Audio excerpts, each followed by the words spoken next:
Hey guys, welcome back to Southern Gal True Crime. If this is your first time here, thank you very much for stopping by and visiting. Um, be sure to hit that subscribe button while you're here. I feature missing persons, cold cases, some current true crime in the news, and more. And the majority of the cases that I feature are the lesser known cases. They're not the high profile cases that are in the news 24/7. But I feel that these victim stories need to be told um, to get their name out there, to share their stories, so they are never forgotten. Because every victim, no matter how big or small the case, they deserve to be remembered. You can check out my playlist. You just peruse it. You may find a few cases that you're not familiar with, so give them a watch. They're very interesting, very informative. So please do check them out. Tonight I have a abduction homicide case that I'm going to share with you from Arkansas from 1989. It's the case of Dana Stidham. She went missing in July of 1989, and her remains were found 2 months later, and it was determined that she was the victim of a homicide. So I will be bringing you all the details and the timeline of that case. But first, I always start off with a current missing person to share with you. Let me bring it up. Go full screen so I can see. Even with my glasses, as I get older, it's harder for me to see. This information comes from neverforgottenarkansas.gov, which is the Arkansas Missing Persons Database. And tonight's missing person is Sheila Adams. Sheila is a 59-year-old white female. She is 5'10", 180 pounds, with blue eyes and red or auburn hair. She went missing on July 28th, so not very of this year, so not too long ago. That's why I wanted to get her information out there quickly to hopefully find some resolution and help find this lady. She went missing from Benton, Arkansas. So if you have any information about Sheila or her disappearance, you can contact the Saline County Sheriff's Department at 501-303-5609. I will put a link to this information in the description box, so please, I urge you to share it anywhere and everywhere you can to help get her information out there quickly to as many people as possible. All right, so we'll back out of this, and we will get to our case.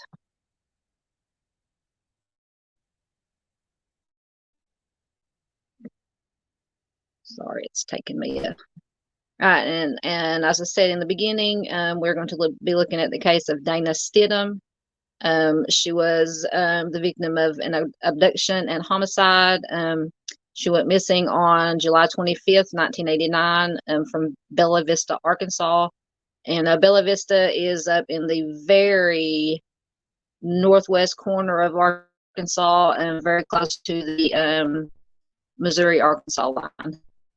And like I said, in September of 1989, her remains were found very close to the Missouri border in a dry creek bed. And her mother says that Dana was just the kind of daughter that people would want to have, and that she was lucky enough to have her. She had her entire life ahead of her. She was only 18 years old. She had just graduated from Gravette High School in June. She had a big smile, was always happy. She was well liked, and as far as anybody knew, did not have any enemies. She was close to her parents, Lawrence and Georgia, and she often visited them. She only lived about 10 minutes away. And Dana and her brother Larry were also very close growing up, and was even, I believe, they said they were living together during the time of her disappearance and her killing. Dana was looking forward to starting the next chapter of her life, and she was considering attending the University of Arkansas to study business. And she was also considering moving back home so that she could save money for school. So in June, like I said, she graduated from Gravette High School. She was still figuring out what she wanted to study and was considering business at the University of Arkansas. During the summer of 1989, she was working at a local grocery store, Harp's Food Stores. She worked there through her high school or senior year and that summer. All right. So on the day that she disappeared, which was July 25th, 1989, she had gone to her parents' home. She had gone there to do a load of laundry. Her mom, Georgia, was at work, and her father, Lawrence, was home. He wasn't feeling well. Apparently, he had some ongoing medical issues. Now, at about 3:30, her father had asked Dana to go pick up some medicine for him at Phillips Food Store, which is now, I think it's a Harp's Food Store now, because he wasn't feeling well. So she leaves to go to pick up his medicine. She stops at the gas station first before going to the store. She was last seen wearing a white top with red lettering and red socks with white tennis shoes. Now, at 3:17 p.m., according to a receipt obtained by the police, Dana had purchased Alka-Seltzer, dishwashing soap, and sugar. Like I said, she checked out at 3:17 p.m. She briefly spoke to an older man outside in the parking lot before driving off, and this was the last time that she was seen alive. So sometime between leaving the store and wherever she went, she disappeared. Just like that. It's just so scary how somebody can just disappear in the blink of an eye. But it happens, unfortunately, it happens all the time. Now, around 4 p.m., Dana's mom, Georgia, returned home from work. Dana had not yet returned from the store. They had assumed that she may have had car trouble, and so they started driving around looking for Dana. However, they could not find her or her car. They called around to friends and family to see if they had heard from Dana, but no one had heard anything from her, unfortunately. So at around 9:15, Dana had still not returned home, so her brother Larry reported her missing to the Benton County Sheriff's Office, and at around 9:45, the Sheriff's Office issued a BOLO, be on the lookout for Dana. Now, the next morning, Sergeant Karen Myers spotted a 1984 gray Dodge Omni sitting on the southbound shoulder of Highway US 71 opposite Wellington Road while on her way to work. Now, I read that where her car was found was only 1 mile, I think it was north, was only 1 mile from the store where she was last seen at. Now, it is unknown whether she had car trouble or what happened. Now, at the time that Sergeant Myers spotted this car, she did not know that Dana had been reported missing and the description of Dana's car. When she first saw the car, there was a pickup truck parked behind the car. And then later on, when she learned that Dana had been reported missing and the description of the car, she put two and two together. She went back and she looked at the license plate, and she confirmed that the car did belong to Dana. However, when she had gone back to get the license plate on the car, the pickup truck that she had seen earlier was not there. It was gone. The keys were still in the ignition of her car. The driver's side window was halfway down, and the left rear tire was slightly deflated, but the car was still drivable. She said there was no evidence of a struggle. Dana's purse was also missing from the car. Police also found the receipt from the Phillips food store. Her personal belongings were not inside the vehicle. And this is interesting and a clue. The driver's seat had been adjusted for someone much taller than Dana. So that suggested that Dana was not the one to drive the car to this location. And strangely, they say the location where her car was found had been patrolled by state troopers all throughout the night before, and the state troopers did not notice the car while they were patrolling. So they are assuming that her car was not there all that night, and that it had been taken there by Dana or somebody else, most likely, sometime maybe early in the morning after the state troopers have finished their patrols. During this time, and we will delve more into this suspect, police questioned a former classmate of Dana's, Michael McMillian. He was considered a suspect because he had expressed interest in Dana, but Dana did not reciprocate those feelings. They thought maybe he might have been not too happy that she didn't feel about him the way that he apparently felt about her. Witnesses told police that they had seen a man matching his description, and he had told Detective Varner, which was one of the other detectives on the case, that he was out driving his father's pickup truck that night, the night that Dana disappeared. So, if you remember, go back to Sergeant Myers, the first time when she spotted Dana's car, she said that there was a pickup truck sitting behind it. When she came back, the pickup truck was gone. And I'd also read in another article that a witness, and it might have been the witnesses that they mentioned, they saw a man matching his description, had seen the pickup sitting behind Dana's car, and that there was a male, I believe, on the kneeling beside the one of the rear tires, like he was messing with it. And I believe it said here that that one of the tires was slightly deflated, but that the car was still drivable. So just keep that in the back of your mind. As I say, I file it in my mental sticky notes. Another strange thing about Michael McMillian was not long after Dana's disappearance, Michael joined the U.S. Navy and left Arkansas. He left the state. So, another red flag.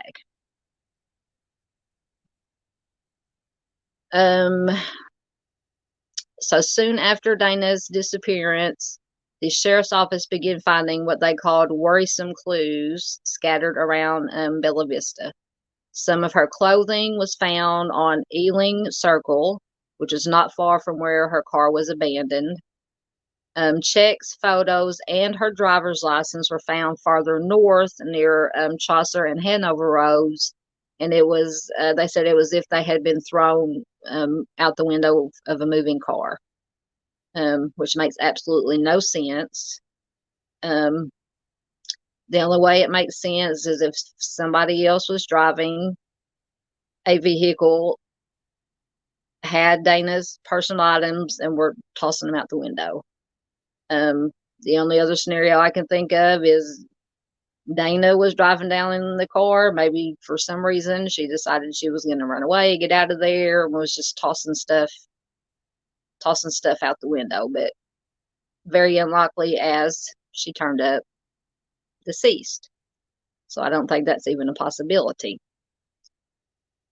Sheriff Andy Lee went on to say that this new evidence has given us a bit of a scare, of course.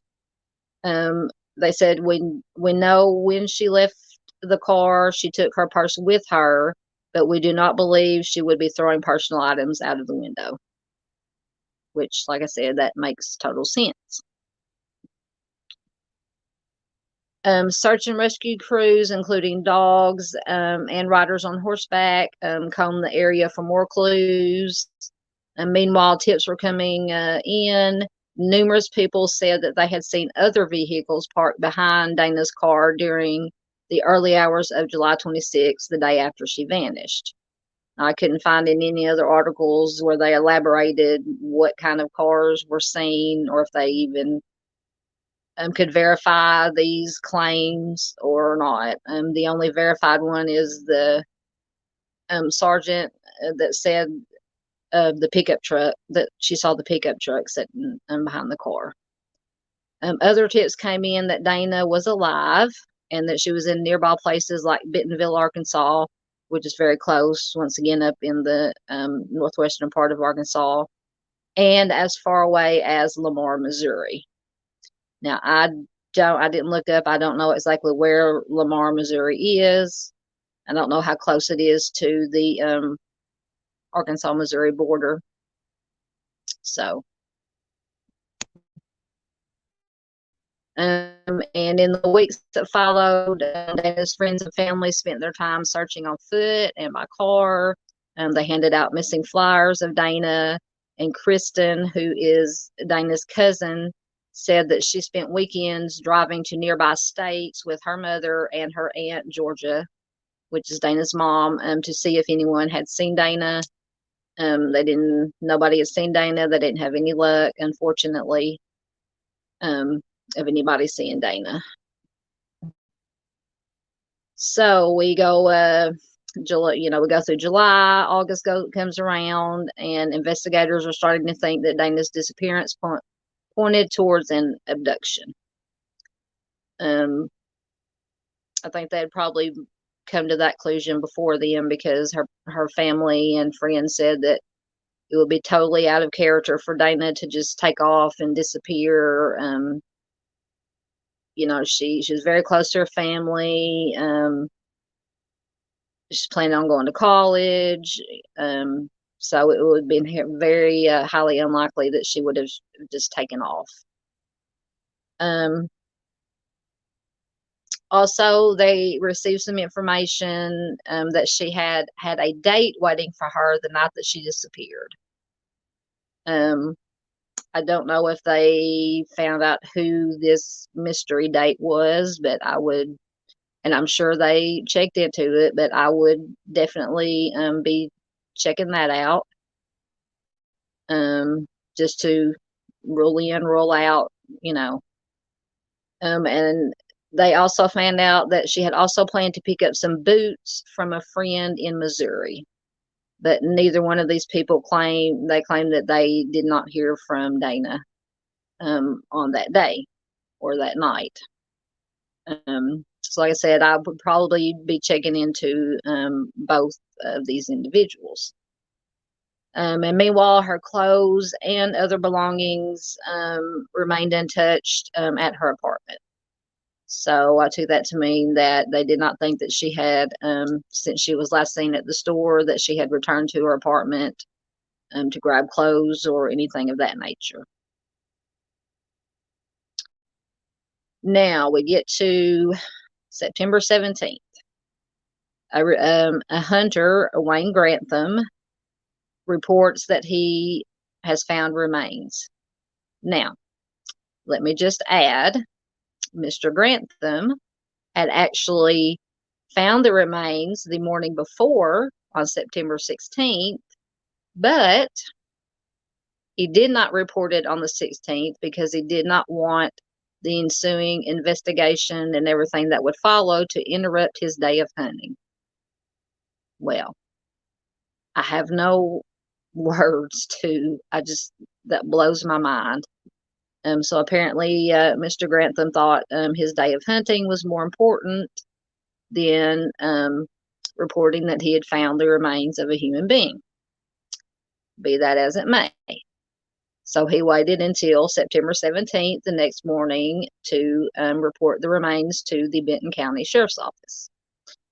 They arrive, they start their investigation. There was no signs of obvious trauma, and they could not tell if the victim had been SA'd. The skull was found intact along with most of the jaw. The bones were scattered about 50 feet along. They said it was a dry creek bed, or it was dry at the time. The remains were approximately 90% skeletal. There was evidence of a nick on the left shoulder blade. I don't know if they could determine. If they did, they didn't release the information that if it could have been made by a knife or some sharp object, or if it was maybe animal predation. And I also read in an article, I didn't put it on here, but about one of the most important parts of the skeleton, they did not find the sternum area. And I'm assuming that they think that if they could have found the sternum area and the where the hyoid bone is, if the hyoid bone was broken, that could be not always the case, but could be an indication that she had been strangled. Like I said, they never, as far as I know, they never found that part of her skeleton. Authorities also recovered several feet of baling twine with several distinct knots. They didn't elaborate, didn't release what they meant by distinct knots and what kind of knots they were. That may be information that they're keeping to themselves, just in case they ever have a suspect. And that might be something that only the offender would know, is what kind of knots were in the baling twine. Duct tape was also was found on the clothes, and one of the victim's bra straps had been cut. I would assume, I'm just assuming, maybe from a knife. If she was SA'd, the offender could have used a knife to cut the bra strap. Like I said, this is just all speculation on my part. So 4 days later, on September 21st, the medical examiner announced that the remains were those of Dana Stidham. Her death was ruled a homicide, but the cause of death could not be determined, and the exact date of her death could not be determined. I'm assuming because most of the remains were skeletal, that you can't get a whole lot of information from those types of remains. So on October 20th, Dana's friends held a memorial service for her at the Gravette High School gym. And on October 29th, Dana is laid to rest at Mount Pleasant Cemetery. So at least in this case, Dana's family did have her remains. They could lay her to rest and try to find some peace, even though as of 2023, they still don't know exactly what happened to her and who harmed her. So we skip forward to February of 1990. They're still investigating. They say 3 or 4 of the witnesses that came forward did provide law enforcement with some information, but there were some missing details. So law enforcement enlisted a hypnotist in hopes that it would help. But the results of the hypnotist were never released to the public. So we don't know if any new information or anything pertinent came out as a result of this hypnotist. So now we're going to go and go back to Mr. Michael McMillian. This is an unidentified man who was interested in Dana, but she was not interested in him. So in 1996, authorities were able to track down the truck that Michael McMillian had been driving that evening. Michael McMillian also participated in a polygraph test where he denied any connection to Dana's killing, but he did provide officials with a cryptic statement when he said, "Sometimes I think I did kill Dana, but I know I didn't." Why, if you were being investigated, questioned about the death of a person, this Dana, why would you say something like that? Big red flag, in my opinion. But this is not the first time. I think I did a case not too long ago where the suspected offender or person of interest said something very close to this. I think he said something like, I dreamed that I killed this person, but I know I didn't do it. It's just very suspicious. And we'll get into some more strange behavior by this gentleman as we go along. So they sent the truck to a lab in Texas for testing. Those results were then sent to the Arkansas Crime Lab in Little Rock, and reports indicated that the hair samples obtained closely matched Dana's. But I don't think that they had enough. There wasn't enough DNA to definitively say that this was Dana's hair. And I don't really understand this last statement. It says, however, a court order was signed to obtain more hair samples from McMillian. However, the hair strands were missing the follicles, preventing a complete match. So I'm assuming that the way I read it, it means that they took hair samples from McMillian. Now, why they would do that, I don't know. Maybe they could possibly have found some hair at the crime scene where they found Dana's remains. I don't know. It's just, like I said, I don't really understand that. But anyway. Some more information about Mr. McMillian. When Detectives Sidoriak and Lee met with reporters in 1998, they divulged more oddities about this primary suspect, including that he kept a photo of Dana in his wallet for years after her killing. He also was arrested for stealing the grave marker from her headstone after she was buried.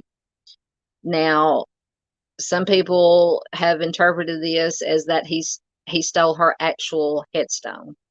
It wasn't the headstone.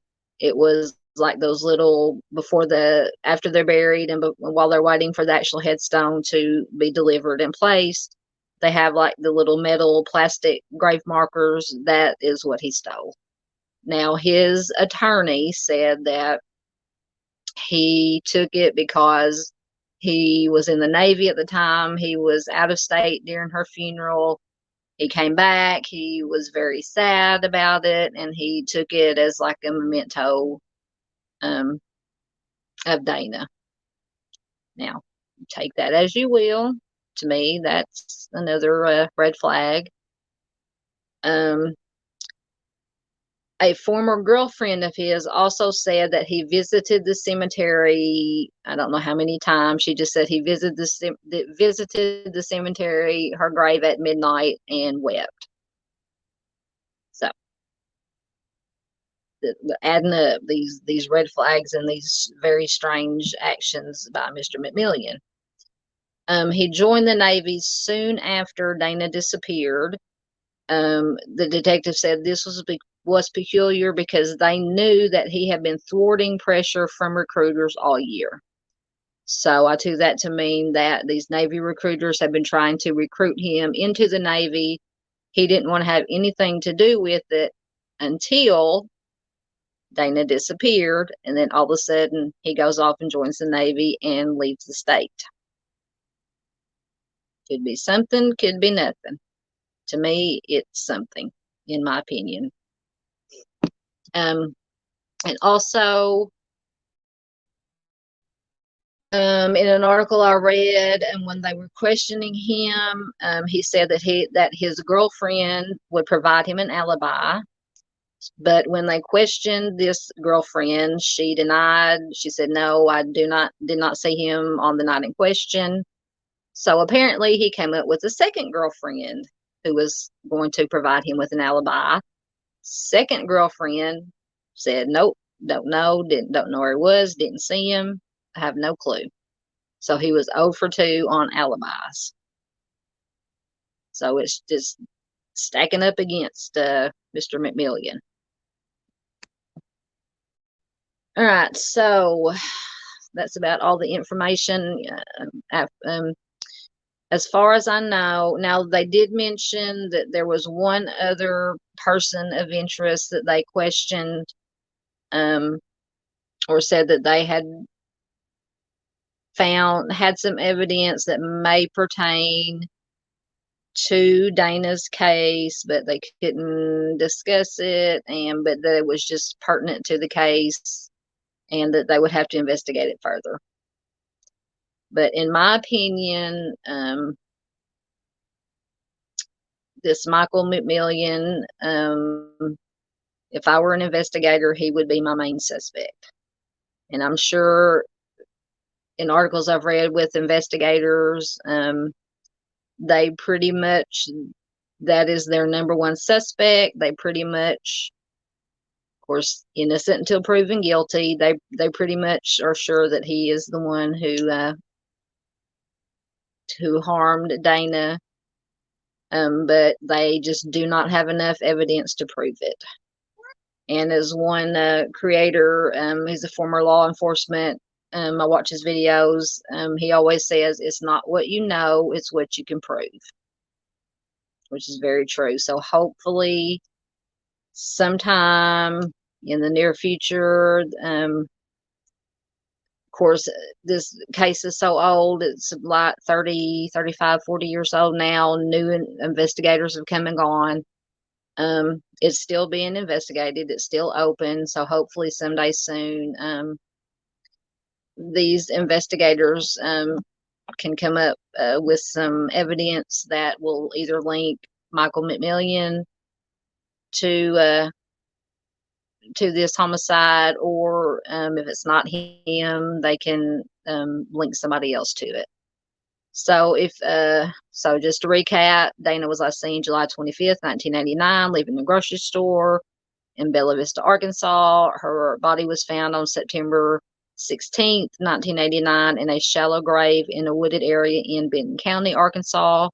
So if you have any information about Dana or her disappearance, please call the Bella Vista Police Department at 479-271-1009. All right.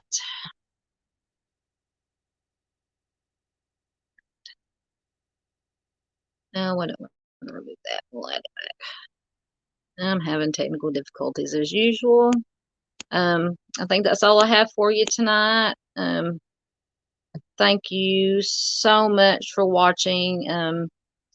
Please, if you like this, give a thumbs up before you leave. Like, share, comment. The more likes, shares, and comments, the more people see this and Dana's story. We can get Dana's story out there to more people, and hopefully find a resolution for her family and friends. Like I said, if you're not subscribed, please consider subscribing. I try to upload 2 or 3 videos a week. I think I'm gonna change my schedule up a little bit and upload on Wednesdays, Fridays, and maybe Sundays. But at least 1 to 2 times a week I'll upload. So until next time, please take care of yourself. Be careful out there. Take care of each other. Thanks for watching again, and I'll see you later. Bye bye.